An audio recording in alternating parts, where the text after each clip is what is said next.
Nikaze cyane mu kiganiro cy'uyu munsi muri kumwe nanjye Natasha Kiza nk'ibisanzwe uyu munsi ndagira ngo nganirize abantu bitegura gushaka abantu bari mu myiteguro isaha irageze yuko winjira muri kuba waba umugabo cyangwa se waba umugore so iyi video ni iyawe kuko ni byinshi cyane uraza kwigiramo kandi bizagufasha cyane mu bihe bizaza aho uzatangira kubona yuko maybe gushaka benshi babona ko ari ibintu byoroshye ariko sometime aba ari challenge uba winjiyemo so ukwiye kumenya uburyo wakwifata kugira ngo urugo rwawe rukomere aho kugira ngo rusenyuke. Ntawe ngiye gutera ubwoba ariko ibyo ndi kubabwira usanga abenshi babihura nabyo, ugasanga abenshi kuko batiteguye bikabananira ukabona ntibabimazemo igihe. So ibi ngiye kukubwira ibintu 10 muri make bizagufasha cyane mu gutuma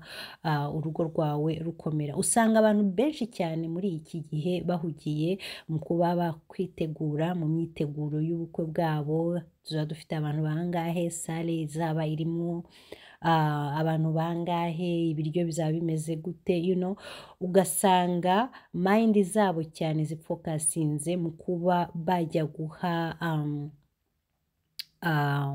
gushimisha abantu cyane.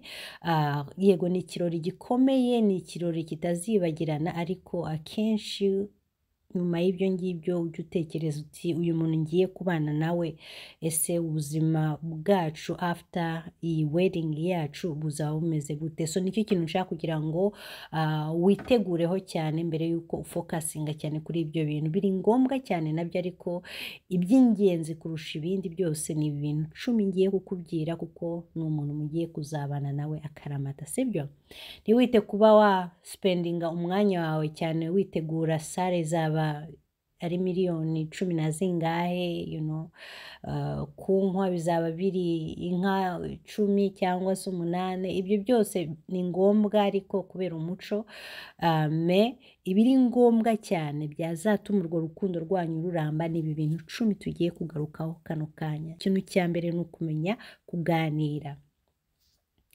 Obviously ushaka kubona yuko ari amagambo ari asanzwe ndi kukubwira ariko muri makeya if you pay attention uraza kumva ibyo nshaka kugira ngo wumve. Abantu iyo baganira akenshi ubona yuko bateze amatwi uri kuvuga ariko ntibiyumvishe icyo washaka kugira ngo ubabyire, sibyo? Ni naho abantu usanga yuko communication yabo itarimo iragenda neza kubera yuko hari igihe nkubwira ikintu uraho ngaho ukumva ibyo mvuze ariko muri makeya you don't understand ibyo meaninga cyangwa se ibyo ndimo ndakubwira, sibyo? Ntiwicare gusa umuntu yinjire mu nzu akubwira ati ibintu bimeze gutya na gutya na gutya wumve utireka umva ndaba stati hano ngo utege amatwi n'uvyo uri kumbwira ariko after urangije kuvuga ndahita nsohoka. Just make sure ibyo yakubwiye wabyumvishije kandi making sure yuko umwereka yuko ibyo wumve ibyo yarari kukubwira wabyumvishije aho kugira gusa umutega amatwi, sibyo? Icyo ni ikintu kizagufasha cyane mu gutuma urugo rwawe rugenda neza. Ikintu cya kabiri ahangaha ni ukumenya guca bugufi, sibyo? Uyu muntu ugiye guhura nawe ntago ari umuntu navuga yuko mwakuranye cyangwa se ari umuntu mwareranywe. Hari abantu bakundirana online, hari abantu bakundirana intara imwe n'undi so imico iba itandukanye muri makeya. So nukumenya kwiga guca bugufi mu gihe mugenzi wawe arimo aravuga cyangwa se mu gihe habayeho ikintu cyo gutongana hagati yanyu mwembi. So mwembi ntimube izamarere, so umwe amenye yuko agomba guca bugufi kugira ngo urwo rukundo rwanyu rukomeze cyane. So iga guca bugufi mu bintu ibyo ari byo byose wumve mugenzi wawe aho kugira ngo umusuzugure cyangwa se umwereke yuko ibyo ari kuvuga bidafite sense. So iga guca bugufi. Ikindi ahangaha menya kwiga kubabarira mugenzi wawe. Twese ntabwo turi perfect mu bintu dukora, ni ukumenya yuko iyo mugenzi wawe acumuye cyangwa se avuze ikintu kikubabaje iga gukora I mean, kwiga kubabarira kandi bikuvuyemo bitavuze yuko yuko wababariye ariko bitakurimo. So iga 100% kubabarira mugenzi wawe kugira ngo muri makeya urwo rukundo rwanyu rurambe igihe kirekire cyane. Ikindi, iga kuba umunyakuri mu byo uvuga byose. Akantu gatoya gusa, iyo wubatse gatoya gusa ushobora kubeshyaho, ako kantu nkubwije ukuri yuko gashobora kuzana ibara mu rugo. So iga kuvugisha ukuri mu byo ukora byose, ntutangire kubona akantu yuko ari akantu gatoya cyane, niyo kaba kari ko mu nzu. Ushobora kuba wadeplashije n'ikintu ukagishyira aha hantu, ukabeshya mugenzi wawe yuko utakibonye. Ako kantu gusa, kandi maybe yakubonye uri kubikora, ako kantu gusa kakajeste gatoya kukoze nk'uko nguko kazakura n'ibindi binini cyane. Nta muntu uzagira trust yo kuba yagira icyizere kuri wowe kubera yuko utari umunyakuri. So make sure kuba uri umunyakuri mu byo uvuga n'ibyo ukora byose.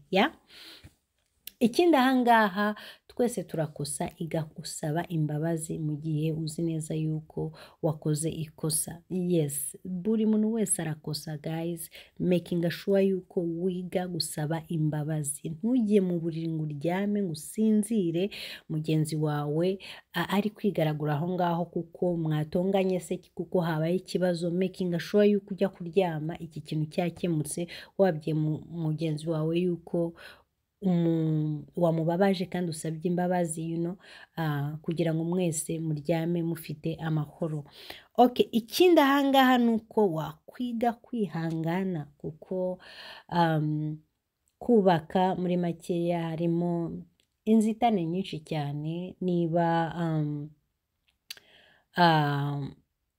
sinzi, buri couple yose ihura n'iki kibazo. So kwihangana ni kimwe mu bintu bituma urugo ruramba. So ni ukuvuga yuko nshobora kuba ntakoze ikintu nk'uko wakifuzaga muri makeya, ushobora kunyihanganira ukampereza chance yo kubona yuko nahinduka kuri icyo kintu. Nk'uko nabivuze, ntago mwarureranywe, ntago mwakuranye. So ubu ngubu niho bisa nkaho murimo murakurana, murimo muri hamwe. So ni ukuvuga yuko ni ukugenda mwihanganirana kuko imyifatire iratandukanye 100%. So ni ukwiga kwihanganirana hagati yanyu mwembi. Ikindi ahangaha ni ukwiga kubahana guys. Hari abantu neza ubona barashatse ukagira ngo ya fiançaye cyangwa se cyagiye bari aba boyfriend girlfriend niho ikintu cyo kubahana cyari kiri, ariko iyo bageze mu rugo ugasanga ni yindi sije. So menya yuko kubaha mugenzi wawe, ukamuha agaciro, ukamwereka ko afite akamaro muri uwo mubano wanyu, ni ibintu muri makeya bizagufasha cyane mu gutuma